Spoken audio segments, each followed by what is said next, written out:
সকালবেলা বেরিয়ে পড়লাম স্নান পুজো সেরে গঙ্গা স্নান করতে যাবো বলে বাড়ির সবাই মিলে একসাথে। কিছুদিন আগে আমরা গঙ্গা স্নান করতে গিয়েছিলাম, আবারও যেতে হবে কারণ একটা মানত পূরণের জন্য। তার আগে আমাদেরকে গঙ্গা স্নান অবশ্যই করতে হবে, তাই স্নান করে এসে নিরামিষ খেতে হবে। গঙ্গা স্নান যাত্রা সেইখানে কিন্তু আমাদের মানত পূরণটা হবে, তো বরের মানত আছে, তো সেই উদ্দেশ্যে আমাদেরকে যাচ্ছি মগরা। তারপর মগরা সকালবেলা বাস স্টেশন থেকে মগরার বাস ধরে একদম রেলগেটে চলে এসেছি। এখানে রেলগেটের জ্যাম রয়েছে, তো এখানে আবার বাসটা দাঁড়িয়ে পড়লো, যে যার মতো দাঁড়িয়ে কিছু খাবার খেয়ে নিল, চা থেকে আরম্ভ করে যে যার মতো। আমি একটা ঠান্ডা নিয়ে নিলাম। বাসে উঠলেই যেন শরীরটা কেমন হয়, গা মাথা ঘুরে বমি ভাব লাগে। অর্ধ গাড়িতে যেতে ইচ্ছে করে না, কারণ অর্ধ গাড়িতে ঘুরে যায়, বমি ভাব লাগে। তো যেন অনেকে হয়, অনেকে হয় না। আমাকে হয়, আমার মাথা ধরে যায়, খুব বিচ্ছিরি অবস্থা হয় বাসে উঠলে। তো কী করবো, কিছু করার নেই, যেতে তো হবেই। তো শরীরের মধ্যে কী মনে হচ্ছিল, তেমনি রোদ গরম, এত রোদ গরম যে সীমানার বাইরে। তাই কত কষ্ট করে যে এলাম তার ঠিক নেই। এরপর মগরা স্টেশনে নেমে ধরে আবার গঙ্গার ঘাট অবধি যেতে হবে। তো আমরা অলরেডি টোটো করে চলে এসেছি। তখন বাজে সাড়ে 10টা এরকম। টোটো ধরে একদম গঙ্গার ঘাট পর্যন্ত চলে যাচ্ছি।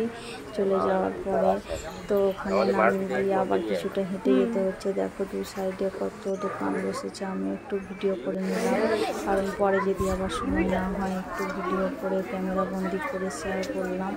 তো কেমন লাগলো অবশ্যই জানাবে। এদিকে দেখো কত দোকানপাট বসেছে, আর এদিকে কত ভিখারি বসে আছে ভিক্ষার উদ্দেশ্যে। আমরাও স্নান করে পুজো দিয়ে, কত ঠাকুর মন্দির রয়েছে, জগন্নাথ দেব, বজরংবলী, শিব, দুর্গা সব কিছু রয়েছে। তো এদেরকে পুজো দেবো স্নান সেরে এসে, তারপরে ভিক্ষা দেবো সবাইকে যে যার মতন সাধ্য অনুযায়ী।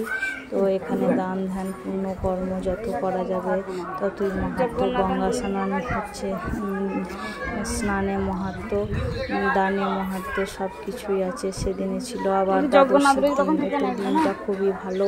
তো যাই হোক, সব কিছুকে মান্যতা দিয়ে আমরা সব কাজে নিষ্ঠা ভরে এগিয়ে যাচ্ছি। আর দেখো জায়গাটা কিন্তু দারুণ লাগছে।